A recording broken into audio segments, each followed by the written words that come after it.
Kamusta mga kalahi? Magandang gabi sa inyong lahat. Ako po si June. At lubog na si Bongbong Marcos Jr. Dahil po dito sa latest record low net satisfaction rating, negative 15. Yan po ang pinakamababa simula po nang umupo si Bongbong Marcos sa kanyang pagiging presidente. Nananalamin dyan ang paglubog din ng ekonomiya ng ating bansa at nananalamin dito yung mas maraming mahirap na mga kababayan natin Pilipino. At isa na tayo dyan, ang inyong lingkod, na malaki talaga ang ibinaba ng pag-unlad. Dito po sa pahayag naman ng Malacanang, mahuhuli mo rin sila lalo na sa bibig ng spokesperson nila. Ayan. Naniniwala po tayo na nararamdaman ng ibang mga kababayan natin ang ginagawa ng gobyerno. O ibig sabihin, ibang mga kababayan natin. Iba lang. Yung sinasabi nila iba, hindi lahat Hindi marami. Naniniwala po tayo na nararamdaman ng ibang mga kababayan natin. Ibig sabihin kaunti lang ang ginagawa ng gobyerno. Nagkakataon lamang po siguro ang nakakausap yung survey firm daw, yung nagse-survey. Ang nakakausap ay mga taong hindi pa nararamdaman ang tulong ng gobyerno. Claire Castro, no?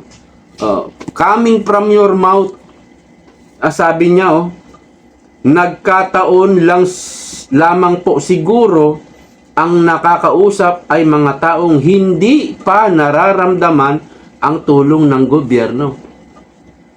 Sa Hulyo, mayroon na namang SONA si Bongbong Marcos. Panglimang SONA na. At pang-apat na taon na ni Bongbong Marcos, walang ya kayo. May mga tao pang hindi pa nakakaramdam ng tulong ng gobyerno. Pang-apat na taon nyo na yan.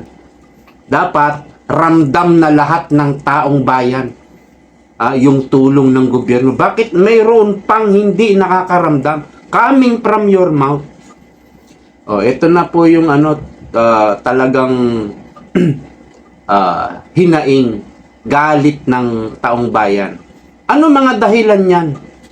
Bakit sa rating ng Pangulo pagbulusok talaga na pababa?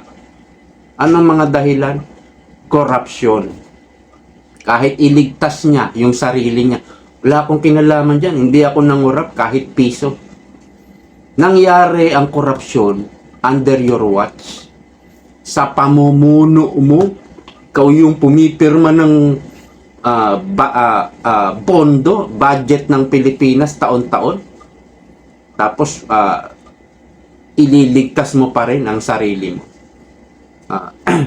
Marami na nagpaliwanag dyan. Sa korupsyon, may mastermind sa executive, may mastermind sa legislative. At ang tinuturo dyan, ikaw, Bongbong Marcos, at si Martin Romualdez. So, number one reason yan, corruption. Pangalawa, marami kang mga pangako sa kampanya pa lang tinadtad mo na ng maraming pangako. Unlike kay Duterte, 3 lang. 3 lang.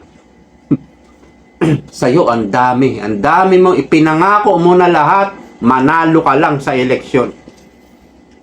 So kung walang natutupad na mga pangako mo, at lalong-lalo na dito sa latest pangako mo, na may mga makukulong, doon pa lang talagang halos murahin ka na ng taong bayan. Wala pong mga nakukulong. So, ano mangyayari sa Pilipinas? Ay putya, negative 15 ang survey ng presidente. Isa akong local investor. Local pa lang Sabi lang, sa palagay mo, maglalarga ako ng budget ng pondo ko. ilalarga ko, wala nang tiwala ang taong bayan. Malaking factor yon. Doon pa kamo sa foreign investment o investor. Tinitignan nila yan, yung mga indicators na ganyan. Paano pa magtitiwala ang mga foreign investor? So, kasabay po yan. Kasabay ng paglaglag, pagbagsak ng ekonomiya, ang pagbagsak ng rating ng presidente. Kahit kayo yung investor, paano ka magtitiwala? Marami namang bansa na pwedeng puntahan. Dito na lang tayo sa Vietnam. Ngayon, simula nung umupo si Bongbong Marcos hanggang ngayon, naungusan na tayo, talagang naiwan na tayo ng Vietnam. Hindi kagaya nung panahon pa ni Pangulong Duterte. Tignan nyo yung indicators ng 2016 hanggang 2019. Ahead pa tayo sa Vietnam.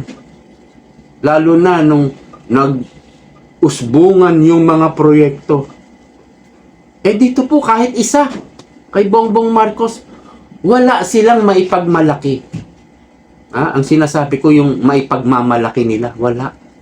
Wala po kahit isang proyekto. Wala. So paano?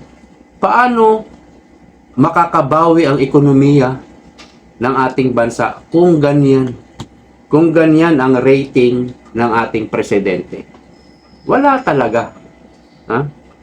Mahihirapan at baka hindi nakayanin.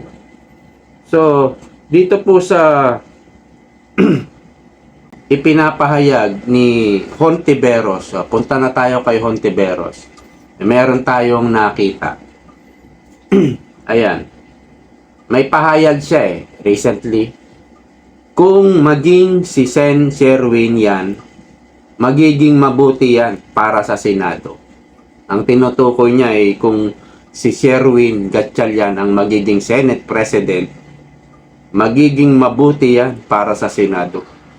Kaalyado nyo yan kupal ka pala Pero, eto, way back, August 7, 2023. Kailan lang yan? 2023. Sampulan, partner ni Gatchalian. Yung partner daw ni Gatchalian, dapat masampulan. Hontiveros calls for a ban of Chinese firm in Manila Bay Reclamation Project. Negosyo ni Sherwin Gatchalian, yung kasosyo ni Sherwin Gatchalian, inaatake mo. Ito pa, mas matindi.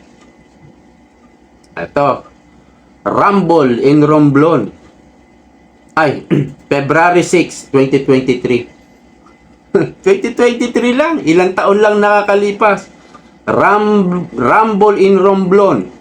Hontiveros calls for Senate probe on mining scandal of Win Gatchalian link firm.